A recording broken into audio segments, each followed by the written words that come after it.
মমতা বন্দ্যোপাধ্যায় যদি নিজে মনে করতেন যে মুখ্যমন্ত্রী হয়ে গেছি, চলো 10টা বাড়ি করি, 5টা গাড়ি কিনি, ফুলে ফেপে উঠি, তাহলে এত বছর পরেও ওই একটা সাতর্ধ মহিলাকে একটা হাওয়াই চটি আর একটা সুতির শাড়ি, সাদা শাড়ি পরে ঘুরতে আপনারা দেখতেন না।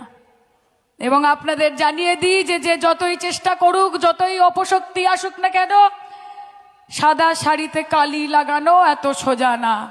আর যদি কেউ চেষ্টা করে, আমরা এখানে হাত গুটিয়ে বসে থেকে গান গাইবো না যে তু কেনে কাদা দিল্লি সাদা কাপড়ে, তু কেনে কাদা দিল্লি, কেনে কাদা দিল্লি, তু কেনে কাদা দিল্লি সাদা কাপড়ে।